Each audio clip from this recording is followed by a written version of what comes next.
स्वागत है अहाँ सबके हमारी नवका ब्लॉग में। तो आए छिए सोमे छिए ना, तो आए छी सोम।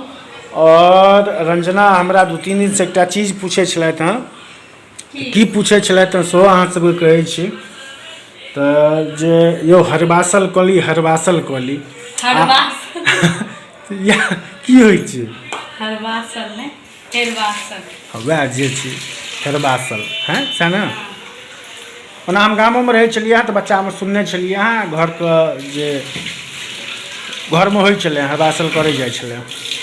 तऽ रंजना तो हम हमर साउसो कहने छलखिन हेरवासल एहि बेर लगतै, मगर हमरा ओकर बहुत दिन पर लगै छै मतलब ने, नहीं पता छलै। हाँ बहुत दिन पर लगै छै, तो हमरा एकर मतलब नहीं पता छलै। तो माँ कहने रहथिन जे देवउठान एकादशीएमे ओहो पड़तै, तो हम कहलियै नहीं माँ हमरा नहीं हैत कयल, हम नहीं करबै। मगर आप सुनलिए एकर मतलब महत्व बहुत लोग सुनलिए, फिर सोचलिए फिर कहिया लगते नहीं लगते। एखन मौसमो ठीक छै, ई एकादशीए में लगै छै और कोनो भी एकादशी में लागि सकै छै। एखन मौसमो ठीक छै, तो कहलिए कते साल के बाद लगले हँ, सुनै छियै बहुत साल के बाद लगै छै, बेसी साल पर। अब एखन हमरा नहीं पता है कते साल, क्यों किछ कहै छै क्यों किछ कहै छै, हम नहीं बता लेकिन कनी बेसी दिन बाद लगले हँ। 20 साल बाद लगले, 26 साल बाद से नहीं हम कह सकै छी, मगर बहुत साल बाद लगले। और फिर हमर साउस कहलखिन 3-4 साल पहिलेयो लागल छलै हेरवासल। हम ई नहीं कह सकै छी कते दिन पर लागल है, क्योंकि झूठ की सब की हेतै। तो रंजना के आब हरवासल व्रत के जहन हम बुझलिए कि 2 दिन निराधार रह पड़ै छै, नहीं है पाइनो ताइनो चाय ताय किछ नहीं। अहाँके तऽ हमरा बुझाइए माथा दुखेबे करत। नहीं ओकरो उपाय छै ना, तो देवउठान एकादशी पहले करबे हम दुनू टाइम बिना अन्न पाइन, हाँ यानी काल्हि। तो आइ रवि छलै, तो आइ माथा धो कऽ हम नहेलिए, अरबा अरबैन खेले, यानी बिना प्याज लहसुन वाला खाना, मरुआ मसूरी किछ भी नहीं, बाहर के खानो नहीं, समझलिए।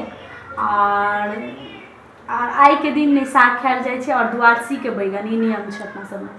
तो ताहि दुआरे तो हमर पति देवता अन्ने छलथि अथी की कहै छै साग, तो हम साग हुनके ला बनेलिए, हम नहीं खेबै कियाकि खराब भऽ जेतै, पत्ता पियर भऽ जेतै। जे हम तऽ आइ नहीं खेबै, हम शुक्र दिन जाके खेबै, कियाकि हम बीचे बृहस्पतिओ आबि गेल, तो ताहि दुआरे तो मंगल मतलब अहाँ मंगल के चाय पानि पी सकै छी। 2 दिन हम मतलब बुझियो कि नहीं खेबै, 4 साँझ भऽ जेतै, भोर साँझ भोर साँझ। तो काल्हि नहीं पानि और फलाहार किछ नहीं, परसुओ पानि फलाहार किछ नहीं। बृहस्पति के सुबह में जाके चाहे हम ब्राह्मण खुआबिए, हाँ ब्राह्मण अगर हेतै हमरा तो ब्राह्मण खुआबै के सोचने छियै। नहीं अगर ब्राह्मण हम खुएबै तो हम सोचलिए से उसगैरे के हम दऽ देबै, कियाकि बहुत दिन के व्रत भऽ जेतै ना, 3-4 साँझ ओना खुआल जाइ छै भात। मतलब अहाँ मंगल के आ बुध के निराधार रहबै, बृहस्पति दिन अहाँ ब्राह्मण खुआ के, लेकिन ओहो दिन खा सकै छी, लेकिन अहाँ कोई दिन भऽ गेलै बृहस्पति, तो चक्कर में अहाँ ओहो दिन बृहस्पति के व्रत करै छियै तऽ नहीं खेबै। खाना बुझियो प्रॉपर्ली अहाँ प्रॉपर शुक्र दिन, प्रॉपर हम शुक्र दिन खेबै, बृहस्पति के रात में बिना नमक वाला खाना खा सकै छी। बड़ा व्रत जे छै से बड़ कठिन बुझा रहल है, नहीं मुन में ये पार लागत, मगर हमरा भगवान पर पूरा भरोसा है, भगवान हमरा जरूर पार लगेतै। तो मगर हम ही सोचे छियै करवा चौथ में दिन भर के रहे छै, रात में चाँद देखला के बाद पानि पी सकै छै, ताहि में ई हाल होइ छै। मगर एहिमे की हेतै तऽ कनि अछि जे केना हैत, मगर भगवान पर हमरा विश्वास है जे भऽ जायत नीकसँ। तो अहूँ सब जे सब नहीं केने छी अगर करब एहि बेर तऽ बहुत नीक छै मौका, तो अहूँ सब हुए तो कऽ लिअ। तो मोबाइल बंद करो, तो हमरो ई पहिलुक छी, हम पहिलुके बेर कऽ रहल छी हरवासल। तो अहूँ सबके हुए तो अहूँ सब करब, कियाकि मौसम एखन ठीक छै, नॉर्मल छै, ओते गर्मी नहीं होइ छै। मोबाइल बंद करो।